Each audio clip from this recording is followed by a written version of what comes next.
नमस्कार, स्वागत है आपका आर्य न्यूज में। मैं हूं आपके साथ सुमन पाल। राष्ट्रीय जनता दल के सुप्रीमो और बिहार के पूर्व मुख्यमंत्री लालू प्रसाद यादव के लिए आज का दिन काफी अहम होने वाला है। और आज डोरंडा चारा घोटाला केस में ही रांची की सीबीआई की विशेष अदालत सजा सुनाएगी। आपको बताते चले कि इस मामले में 15 फरवरी को कोर्ट ने लालू प्रसाद यादव को दोषी करार दिया था। और इसके साथ ही आपको बता दें कि इस 5वें केस में पहले ही लालू को 4 दूसरे केसों में 14 साल की सजा मिल चुकी है। और 129 करोड़ रुपए के डोरंडा चारा घोटाले में आज लालू यादव समेत 38 दोषियों को ही वीडियो कॉन्फ्रेंसिंग के जरिए सजा सुनाई जाएगी। इसके साथ ही आपको बता दें कि इससे पहले 15 फरवरी को सीबीआई की विशेष अदालत ने ही न्यायाधीश एस.के. शशि ने 41 लोगों को दोषी करार दिया था और सजा के लिए 21 फरवरी की तारीख तय की थी। आज इनमें से 38 को सजा दी जाएगी। 3 अन्य दोषी 15 फरवरी को अदालत में पेश नहीं हुए थे, उनके खिलाफ गैर जमानती वारंट जारी हो चुका है। आपको बताते चले कि आज जिन 38 लोगों को सजा सुनाई जाएगी उनमें से 35 बिरसा मुंडा जेल में बंद है, जबकि लालू प्रसाद यादव, डॉक्टर के.एम. प्रसाद और यशवंत सहाय स्वास्थ्य कारणों से जेल से बाहर राजेंद्र आयुर्विज्ञान संस्थान में भर्ती हैं।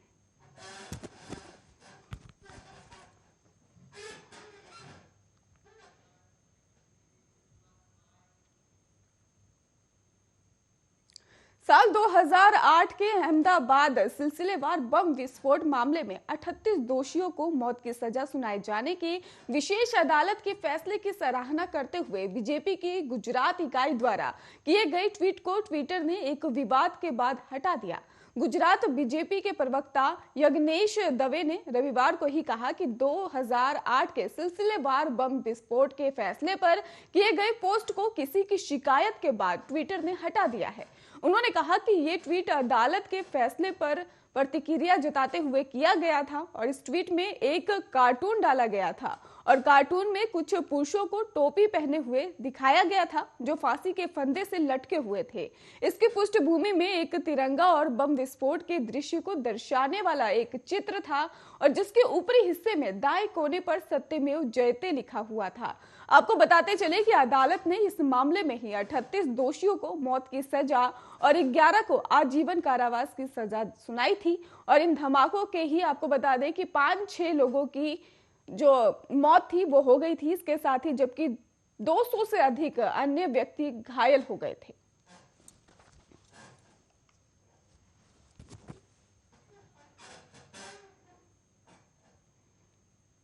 वहीं राष्ट्रपति रामनाथ कोविंद आज आंध्र प्रदेश के विशाखापट्टनम में ही नौसैनिक बेड़े की समीक्षा करेंगे। रक्षा मंत्री के ही आपको बता दें मंत्रालय के आधिकारिक बयान के अनुसार बताया जा रहा है कि राष्ट्रपति फ्लीट रिव्यू कार्यक्रम सोमवार को आंध्र प्रदेश के विशाखापट्टनम में ही आयोजित किया जाएगा और ये 12वीं फ्लीट रिव्यू होगी और इसका जो विशेष महत्व है उसे भारत की आजादी की 75वीं वर्षगांठ के अवसर पर पूरे देश में आजादी का अमृत महोत्सव के रूप में मनाया जाएगा। दरअसल राष्ट्रपति नौसेना के ही स्वदेश निर्मित अपतटीय गश्ती पोत INS सुमृता की सवारी करेंगे। जैसे खासतौर पर राष्ट्रपति यार्ड के रूप में ही नामित किया गया है, वो स्टीमिंग पास्ट के जरिए कार्यक्रम में हिस्सा लेने वाले सभी जहाजों की समीक्षा करेंगे जो 4 कतारों में विशाखापट्टनम तट पर खड़े हैं। समीक्षा में ही भारतीय नौसेना के साथ साथ तटरक्षक भी बल के जहाजों का संयोजन होगा और SCI और पृथ्वी विज्ञान मंत्रालय के जहाज भी इसमें भाग लेंगे।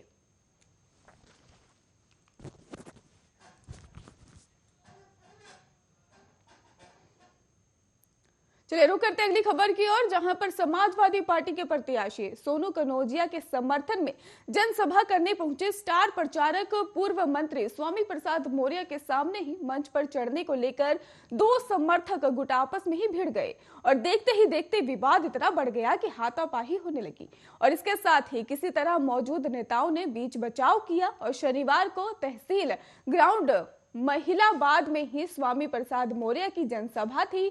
जनसभा के दौरान मंच पर ही राजबाला रावत सहित कई नेता भी उपस्थित थे। स्वामी प्रसाद मौर्य का भाषण खत्म होने पर सपा प्रत्याशी सोनू कनौजिया और पूर्व प्रत्याशी राजबाला रावत उन्हें माला पहना रहे थे।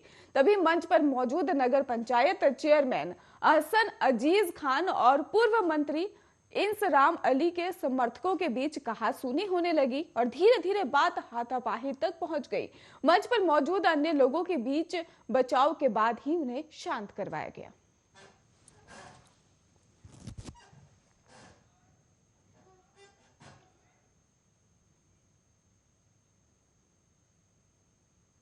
ब्रिटेन की 95 साल की महारानी एलिजाबेथ द्वितीय कोरोना पॉजिटिव पाई गई हैं। आपको बताते चले कि बकिंघम पैलेस ने ही रविवार को ये जानकारी दी और शाही महल ने एक सूचना में कहा कि महारानी को कोविड-19 के कारण सर्दी जैसे सामान्य लक्षण दिख रहे हैं।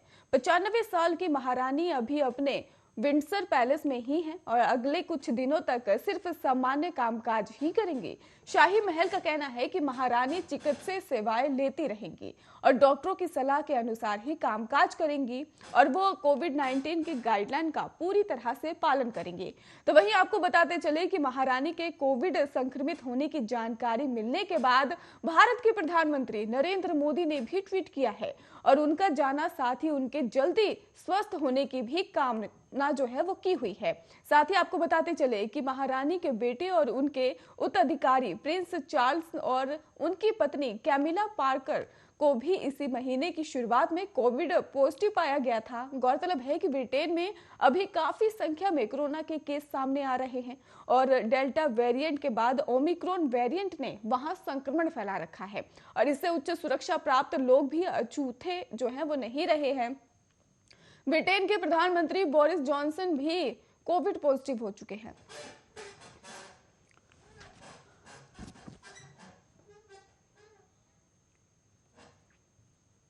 यूपी में 3 चरणों के मतदान हो चुके हैं और आज शाम को ही 6 बजने के साथ ही चौथे चरण का चुनाव प्रचार भी थम जाएगा। चौथे चरण में ही 9 जिलों की 60 विधानसभा सीटों पर 23 फरवरी को मतदान होना है और ये 9 जिले पीलीभीत, लखीमपुर खीरी, सीतापुर, हरदोई और लखनऊ, उन्नाव, रायबरेली, फतेहपुर, बांदा है। प्रचार के मैदान में ही आज बीजेपी की ओर से अमित शाह, योगी आदित्यनाथ होंगे तो वहीं एसपी से ही अखिलेश यादव और बीएसपी के लिए मायावती आज प्रचार करने जा रही हैं। आपको बताते चले कि कांग्रेस और आम आदमी पार्टी भी चुनाव प्रचार में कोई कसर नहीं छोड़ना चाहती, इसलिए प्रियंका गांधी और अरविंद केजरीवाल भी मंच से वोटरों को संबोधित करते नजर आने वाले हैं। वहीं मुख्यमंत्री योगी आदित्यनाथ और समाजवादी पार्टी के अध्यक्ष अखिलेश यादव ने ही रविवार को विधानसभा चुनाव में अपनी अपनी पार्टी के उम्मीदवारों के पक्ष में राजधानी लखनऊ में रोड शो निकाला और योगी का रोड शो केवल सरोजनी नगर विधानसभा क्षेत्र में था, जहां से भाजपा ने प्रवर्तन निर्देशालय के पूर्व अधिकारी राजेश्वर सिंह को ही मैदान में उतारा है। वहीं अखिलेश यादव ने ही अपने विजय रथ पर सरोजनी नगर से ही रोड शो शुरू किया और पूरे शहर में घूमे।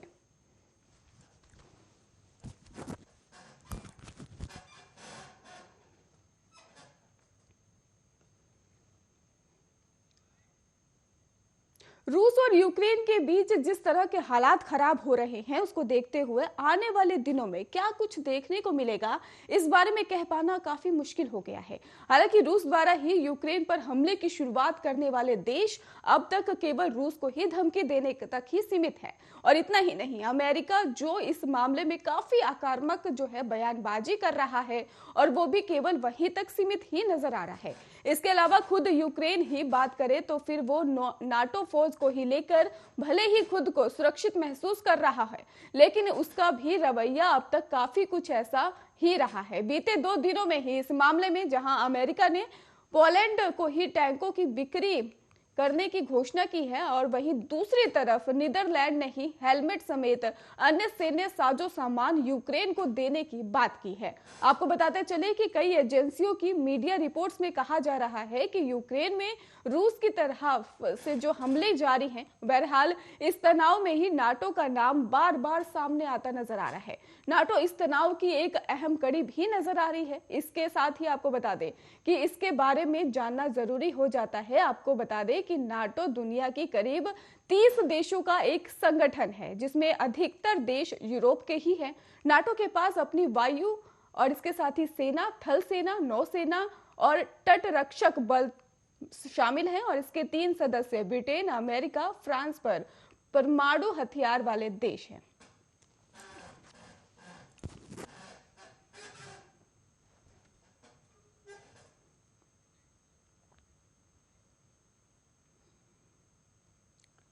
वहीं कर्नाटक में रविवार देर रात बजरंग दल के एक कार्यकर्ता की चाकू मारकर हत्या करने का मामला सामने आया है। दरअसल कल कर्नाटक में ही शिवमोगा जिले में 26 साल के बजरंग दल कार्यकर्ता की हत्या होने के बाद तनाव बढ़ गया है। घटना रात के 9 बजे की बताई जा रही है। जानकारी के अनुसार कहा जा रहा है कि पुलिस की माने तो शुरुआती जांच में इसे हिजाब विवाद से भी जोड़कर देखा जा रहा है और जांच के दौरान पता चला है कि हर्षा ने ही हाल ही में अपने फेसबुक प्रोफाइल पर हिजाब के खिलाफ और भगवा शॉल के समर्थन में पोस्ट लिखा था और इस घटना पर ही कर्नाटक के गृह मंत्री अरागा ज्ञानेंद्र ने भी कहा कि 4-5 युवकों के समूह ने 26 साल के युवक की हत्या कर दी और मुझे नहीं पता कि इस हत्या के पीछे किसी संगठन का हाथ है। फिलहाल शिवमोगा में ही कानून व्यवस्था की स्थिति नियंत्रण में रखने के लिए एहतियात के तौर पर शहर के सभी स्कूल कॉलेज को 2 दिनों के लिए बंद कर दिया गया था। आपको बताते चले कि हिजाब विवाद कर्नाटक के उडुपी से ही शुरू होकर अब पूरे देश में फैल चुका है। सोशल मीडिया से लेकर सड़क तक कई बड़े नेता से लेकर आम जनता तक इस विवाद पर अपनी राय रख रहे हैं और वहीं दूसरी तरफ हिजाब विवाद के शुरू होने के साथ ही बजरंग दल भी इस मामले में काफी एक्टिव हो गया है और लगातार सोशल मीडिया पर समेत सभी जगह पर शिक्षण संस्थानों में हिजाब ना पहनने का समर्थन कर रहा है और ऐसे में हर्षों की लिखी पोस्ट और इस घटना को आपस में जोड़ा जा रहा है। हालांकि पुलिस अभी इस पर कुछ भी बोलने से बचती हुई नजर आ रही है। वहीं एक तरफ जहां कर्नाटक में हिजाब विवाद को लेकर माहौल पहले से ही तनावपूर्ण था और ऐसे में बजरंग दल की एक कार्यकर्ता की हत्या के बाद लोगों के बीच डर की स्थिति बनी हुई है और वहीं इस मामले में फिलहाल जांच जारी है और जिले की सुरक्षा बढ़ा दी गई है।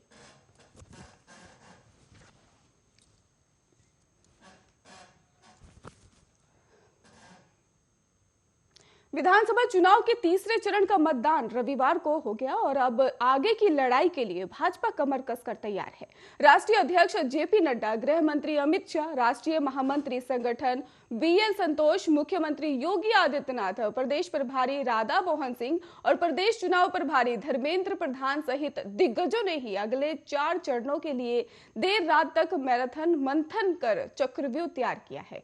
आपको बताते चले कि प्रधानमंत्री नरेंद्र मोदी खुद अपने संसदीय क्षेत्र काशी से पूर्वांचल का मोर्चा संभालेंगे तो पूरी पार्टी आतंकवाद, माफिया राज जैसे मुद्दों पर खास तौर पर ही सपा को घेरने में जुटेगी और प्रदेश के कई क्षेत्रों में ही चुनाव प्रचार कार्यक्रमों के बाद सभी दिग्गज देर शाम को ही भाजपा प्रदेश मुख्यालय पहुंचेंगे और देर रात तक चली बैठक में ही पार्टी नेताओं ने अब तक हुए 2 चरणों के मतदान के रुझान के साथ ही तीसरे चरण के लिए मतदान पर भी फीडबैक साझा किया है। पार्टी इसके बाद के अगले 4 चरणों के लिए काफी महत्वपूर्ण मान रही है। चौथे चरण में ही आपको बता दें कि 59 और 5वें में 61 और छठे में 67 और 7वें चरण में ही 54 सीटें हैं। खास बात यह है कि अगले चरणों के लिए संस्कृत राष्ट्रवाद के विषय के रूप में भाजपा के पास अयोध्या में निर्माणाधीन राम मंदिर, वाराणसी में दमक रहा श्री काशी विश्वनाथ धाम और मिर्जापुर का मां विंध्यवासिनी धाम है और पार्टी के दिग्गजों में ही प्रधानमंत्री नरेंद्र मोदी के संसदीय क्षेत्र वाराणसी और रक्षा मंत्री राजनाथ सिंह के संसदीय क्षेत्र लखनऊ के अलावा मुख्यमंत्री योगी आदित्यनाथ के ही गृह जनपद गोरखपुर और उप मुख्यमंत्री केशव प्रसाद मौर्य के क्षेत्र कौशाम्बी में चुनाव है, जहां से सीएम, डिप्टी सीएम खुद चुनाव मैदान में उतरे हैं और ऐसे में यहां भाजपा बड़े अंतर से जीत दर्ज करना चाहती है।